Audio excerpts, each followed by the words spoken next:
Those who stand for nothing fall for everything. Men give me credit for some genius. All the genius I have lies in this: when I have a subject in hand, I study it profoundly. Day and night it is before me. My mind becomes pervaded with it. Then the effort that I have made is what people are pleased to call the fruit of genius. It is the fruit of labor and thought. Give all the power to the many, they will oppress the few.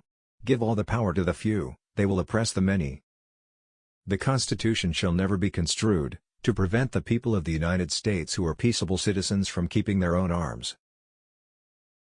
A well-adjusted person is one who makes the same mistake twice without getting nervous.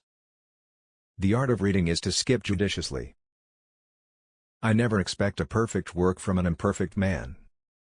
A nation which can prefer disgrace to danger is prepared for a master, and deserves one.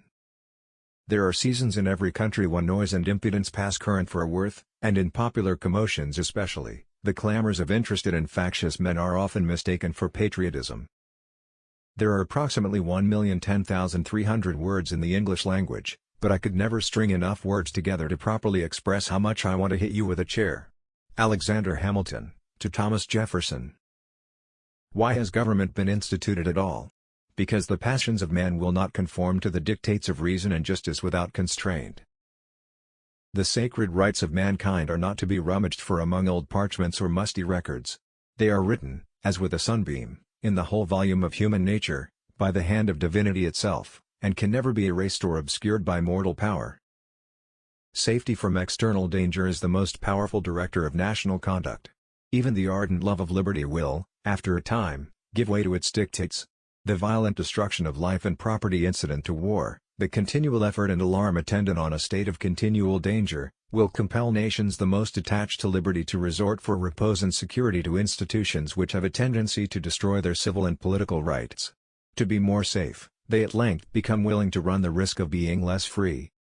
It has been frequently remarked, that it seems to have been reserved to the people of this country to decide, by their conduct and example, the important question, whether societies of men are really capable or not, of establishing good government from reflection and choice, or whether they are forever destined to depend, for their political constitutions, on accident and force.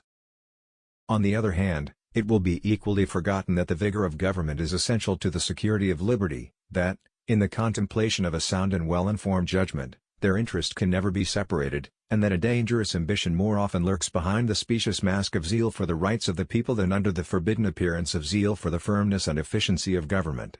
History will teach us that the former has been found a much more certain road to the introduction of despotism than the latter, and that of those men who have overturned the liberties of republics, the greatest number have begun their career by paying an obsequious court to the people, commencing demagogues, and ending tyrants. Who talks most about freedom and equality? Is it not those who hold the Bill of Rights in one hand and a whip for affrighted slaves in the other? Hard words are very rarely useful. Real firmness is good for everything. Strut is good for nothing. A powerful, victorious ally is yet another name for master. The best we can hope for concerning the people at large is that they be properly armed.